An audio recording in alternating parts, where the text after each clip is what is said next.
So next up, Purva Phalguni. Purva Phalguni. And I've always kind of gone over the whole thing myself of how do I pronounce that? And I have to admit, I'm not the best with pronunciation. I've always kind of questioned whether it's supposed to be Phalguni. And I've always pronounced it Phalguni. Well, I've wondered that myself, and maybe that was a good reason for me to try to complete that course in Sanskrit that I've got. But, but I mean, like if you think about it, there's Varshafal, or how, it depends on how you say it. The PH. Yeah. We'll have to find someone. We'll have to find someone who's Sanskrit literate, or if you happen to be taking this class and you know how that's supposed to be pronounced, don't hesitate to let us know. Exactly. Excellent.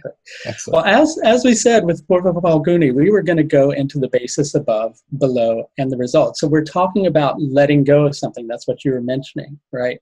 And that has to happen so any new creation can happen. Well, the basis above in the heavens with Purva Phalguni Nakshatra is the wife or the female partner. The basis below is the husband or the male partner. So here we have the heavens representing something that the individual here on earth is trying to merge with. There's one analogy of it. And the result of the basis above, basis below, the result is creation of the fetus, giving birth to something. So very interesting if Magha Nakshatra relates to leaving the body. The soul has left the body. Here we have the soul, kind of becoming more deeply engrossed in another body, right, through Purva Phalguni Nakshatra. Now with Purva Phalguni and Uttara Phalguni, which comes next, Purva Phalguni and Uttara Phalguni are actually one section of the sky put together. And they're both symbolized by the same thing. And I have seen two different ways of classifying the deities that are connected to these planets. And basically, one of them says that Aryaman is connected to Purva Phalguni and Bhaga is connected to Uttara Phalguni, and the other one says that Bhaga is connected to Purva Phalguni and Aryaman is connected to Uttara Phalguni. And I have actually found that you can kind of interchange those, especially considering that it's one complete section of the sky. But looking at the analogy of Aryaman being connected with Purva Phalguni, Aryaman is the god of contracts and union. He also represents the sun as the beloved. So I also like to describe Purva Phalguni and Uttara Phalguni as the divine marriage and the process that the divine marriage goes through, with Purva Phalguni being the setting up of the partnership, the coming together of the partnership for a specific purpose. Uttara Phalguni being related to the prosperity or the good things that come from that particular union, right? On that particular level, I also like to call the Phalgunis as being related to the sacred contract. Understanding what your soul is here for and deciding, well, am I going to work in harmony with myself in order to do this, or am I going to continue to work against myself? And quite interestingly, we can see that when there is a relationship planet in Purva Phalguni, relationships become a very intense focus of that person's life because of that planet playing its karma out through Purva Phalguni. So the Shakti, as Ryan was saying before, of Purva Phalguni is the power of creative procreation, the ability to create something. Purva Phalguni is also symbolized by a cot with 4 legs or a platform. Now, I always found this really interesting because in most wisdom traditions, the cot and the platform, the cot is a place of rest. So here is this divine impulse coming into a material form. It's got a spot where it can take a rest so that it's able to receive more information and decide what to do with that information, where it's going next with that particular set of circumstances. The platform was always used as a space of teaching. And quite often when you see pictures of spiritual teachers, they're seated on a platform and sometimes in a very cushioned sofa or a cot of some sort anyway. So it really kind of, all these symbols kind of fit in with that. And one of the things that Purva Phalguni is about is the disbursement of knowledge. It's a resting place where the soul can gain its necessary wisdom for the next stage of its journey. The Shiva Puranas say that this is the nakshatra where Shiva started his marriage procession when the moon was in Purva Phalguni.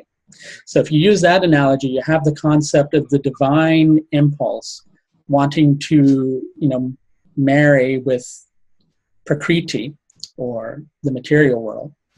And so the soul is being let loose within the material world in order to gather knowledge of the world, so to speak. So then with this particular nakshatra, again, I know we're going to go over it later on after we get through all the nakshatras, but so the idea of gathering knowledge, or the idea of resting so that like a fetus can be created, being the result from the basis above and basis below. Would this be a time to, when the moon is in this nakshatra, would this be a time to start something new, or would this be a time more so to plan and develop the ideas before starting something new? I think personally it would be a good time to plan. Okay.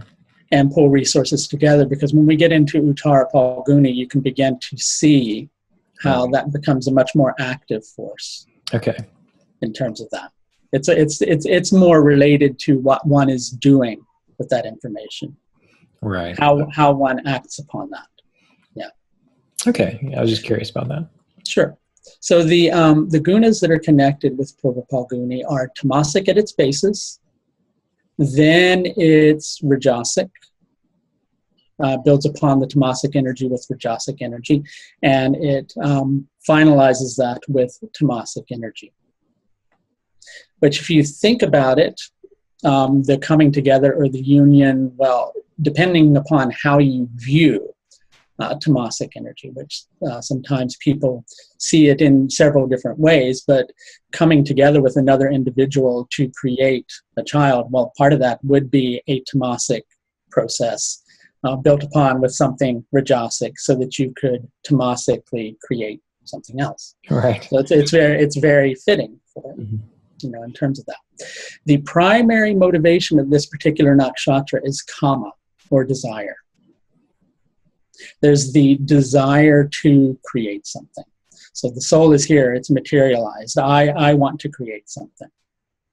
I want to do this, but I'm trying to pull together the information or the necessary things that I need to make this happen.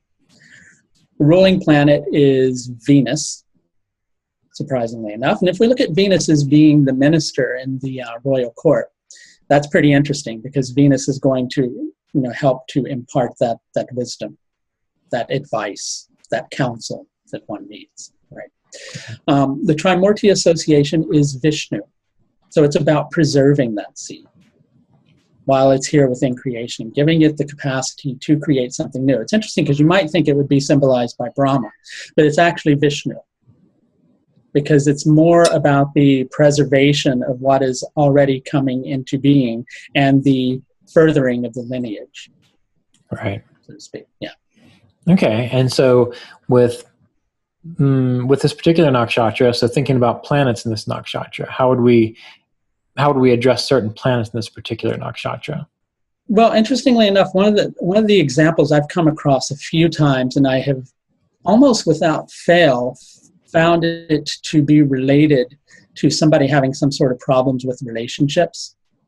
Almost without fail, Saturn in Purva Phalguni is going to bring some difficulty. What kind of difficulty? Like what's... Trying to think of the right way to put it. Or like, for example... Stopping oneself before one starts. Okay. Working against oneself.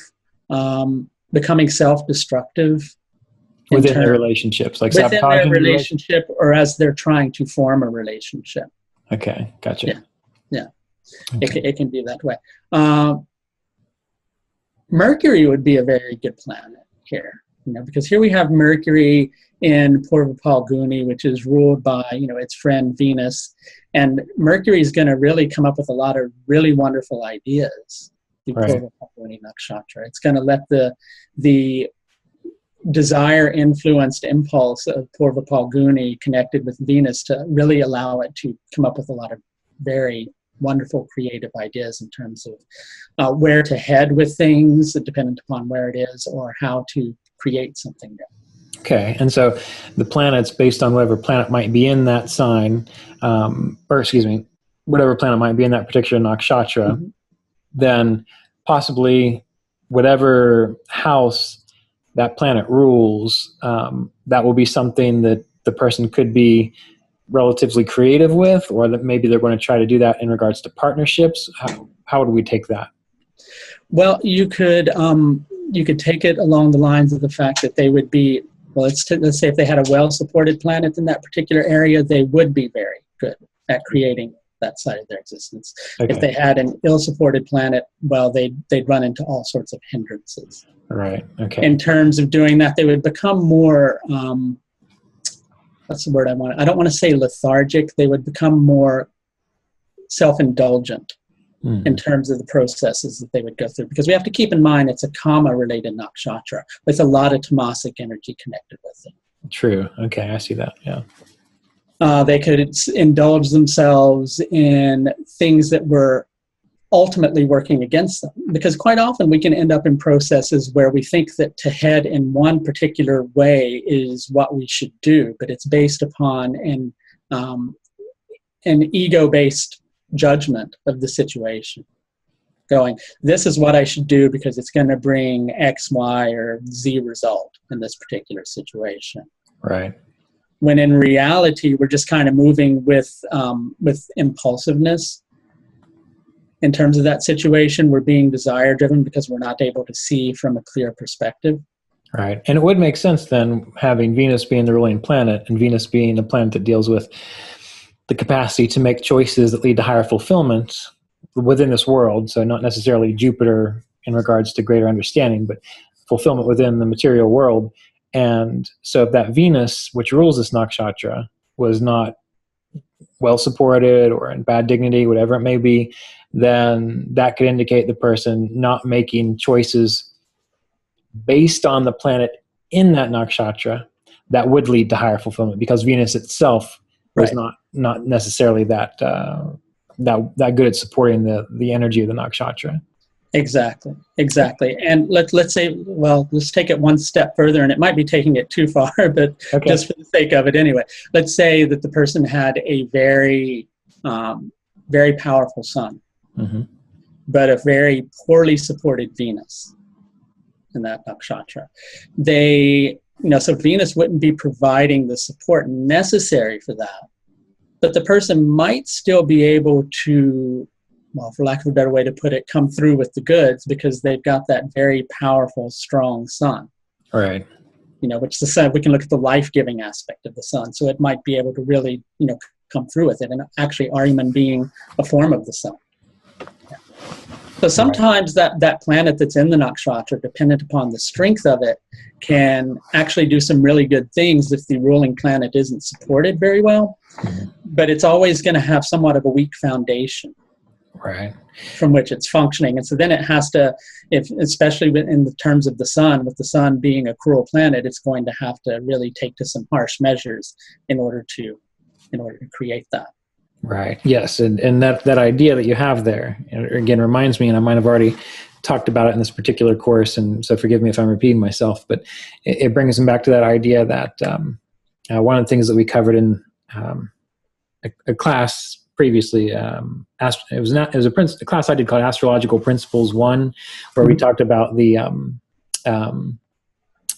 sign and the Rashi aspects to it, and how that if that sign itself was hurt by malefic planets or such hitting that sign through Rashi aspects, that would be like the foundation of that house being weak, but that it may be that there are strong planets in that house which can help to support it or strengthen it. So it's kind of a similar idea what you're talking about by having the nakshatra lured, not well supported, but the planet in the nakshatra strong. Correct? Exactly. Okay. Yes. Okay. Yes. Good. Yeah. So, but especially if if it's a cruel planet, it's going to have to take to some rather harsh measures. Mars or the sun, there, so to speak, the person's going to become very passionate about overcoming that, and they'll probably make some mistakes along the way, but they'll probably still be successful because they just don't want to stop right. until they are. You know what I mean? So. Well, Yeah. that's one way to be successful. Just don't stop until you're done. Exactly. Yes. Yes. Good. Okay. All right. Excellent. So that's a good segue into Uttara Phalguni. Okay. Good. Yeah. Because with Uttara Phalguni, basically